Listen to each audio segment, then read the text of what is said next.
tinha cornetagem. A boca maldita, famosa boca maldita, ficava ali cornetando.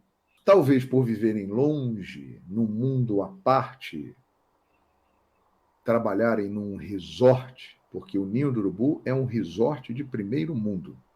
Ali, os jogadores têm tudo o que vocês possam imaginar. Tudo. É uma condição de trabalho excepcional. Então, talvez isso faça com que eles não tenham uma noção do que é jogar no Flamengo. Agora, o que me chama mais atenção é o seguinte: eles já ganharam muita coisa pelo Flamengo, entraram para a história do clube e não têm noção do que é o Flamengo?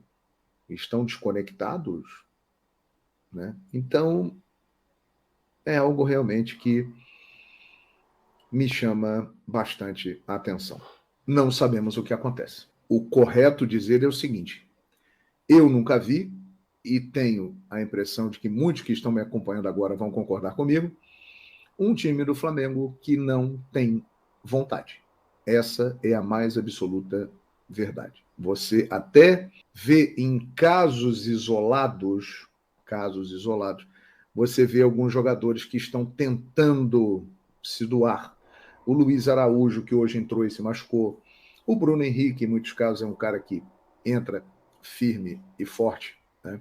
E algumas outras situações. Mas se você pegar o grupo e botar no pacote, no geral, é um time que peca realmente pela atitude.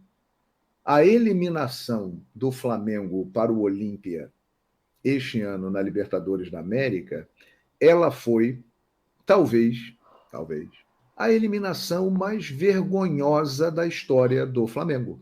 Ah, não, mas já teve outros jogos, né, de outras decisões que o Flamengo perdeu e tal. Claro, perdeu muitas.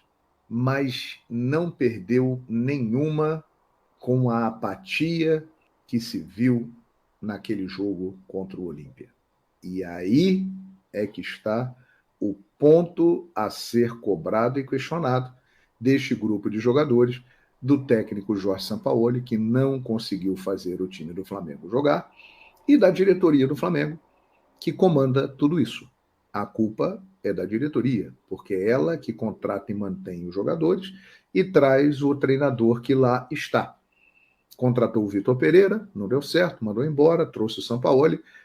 O Flamengo do Sampaoli é pior que o Flamengo do Vitor Pereira. Se você for ver, com o Vitor Pereira, o Flamengo tinha Gabigol e Pedro jogando juntos. Pedro fez muitos gols, como ele, a maioria dos gols foi com o Vitor Pereira. Ayrton Lucas estava em grande momento. O Gabigol estava melhor do que está agora.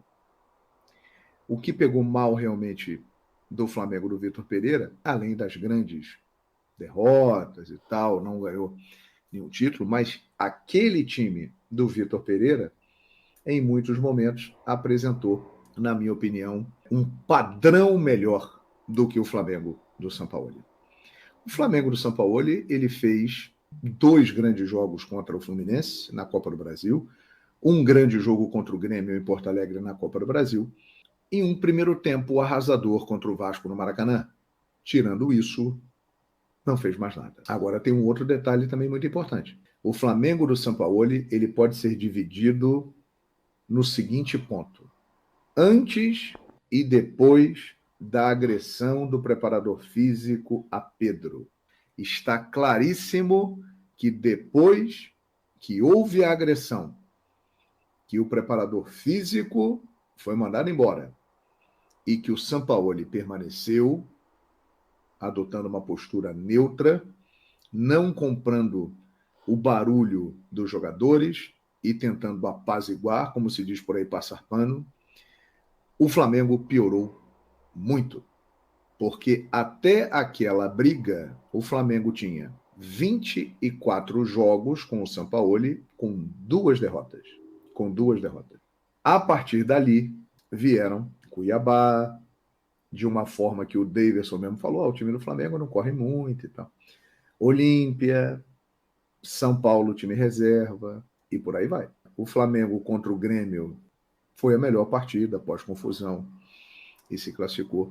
Mas a coisa piorou depois que o Flamengo teve o caso do Pedro com o preparador físico, e por consequência aí veio a briga do Gerson com o Varela e outras coisas mais. O certo é que o Flamengo está inteiramente perdido e sem força, eu tenho a impressão, para reagir.